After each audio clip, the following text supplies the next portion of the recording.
শাস্তির ব্যাপারে ভারতীয় খেলোয়াড়দের ছাড় দেয় আইসিসি। মোহালিতে সিরিজের তৃতীয় টেস্টে ঝগড়া লেগেছিল বিরাট কোহলি ও বেন স্টোকসের মধ্যে। সেখানে আইসিসির কাছ থেকে শাস্তি পেলেন স্টোকস। মুম্বাইয়ের পরে টেস্টেও হলো ঝামেলা। এবার জেমস অ্যান্ডারসনের সঙ্গে কথা কাটাকাটি হলো রবিচন্দ্রন ও অশ্বিনের। এবারও ডেমেরিট পয়েন্ট পেলেন দুই ইংল্যান্ড পেসাররাই।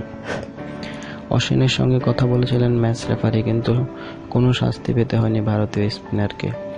এ থেকে স্টোকসের উপলব্ধি, ক্রিকেটের নিয়ন্ত্রণ সংস্থা শৃঙ্খলাজনিত ব্যাপারগুলোতে ভারতের খেলোয়াড়দের সুবিধা দিচ্ছে।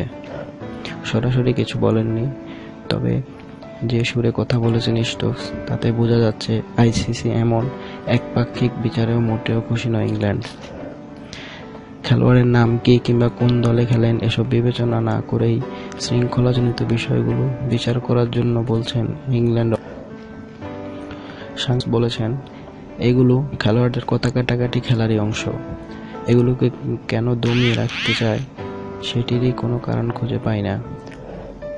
কিন্তু তা যদি করতে হয় তবে সবার জন্য নিয়মটা একই হওয়া উচিত।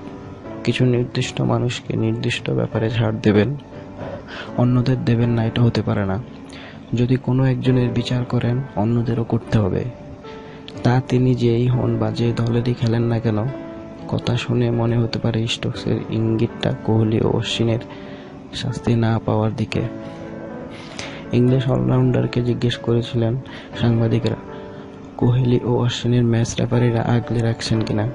স্টোকস অবশ্যই কারো নাম নেননি। আমি জানি না ম্যাচ রেফারির কোহলিদের আগলে রেখেছেন কিনা, অত ভাবিও না এসব নিয়ে। তবে যিনি শৃঙ্খলাজনিত বিষয়গুলো দেখাশোনা করেন, তার উচিত হবে সবার জন্য একই বিচার করা। তবে আইসিসিকে বাঁকা কথাগুলো শোনালেও কোহলির প্রতি ব্যক্তিগতভাবে স্টোকসের কোনো রাগ নেই। ভারত অধিনায়ককে যথেষ্ট সম্মান করেন তিনি। এও জানেন দুজনের যেমন আবেগ, কথা কাটাকাটি আরও হতে পারে। আমরা দুজনেই অনেক প্রতিযোগিতামূলক মনোভাবের, আবেগের প্রকাশও অনেক বেশি করি। এটাই সম্ভবত শেষবার নয়, এমন কিছুতেই আরও জড়িয়ে পড়তে পারি আমরা।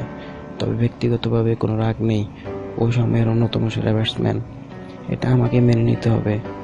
খেলোয়াড় হিসেবে ওকে অনেক সম্মান করতে হবে।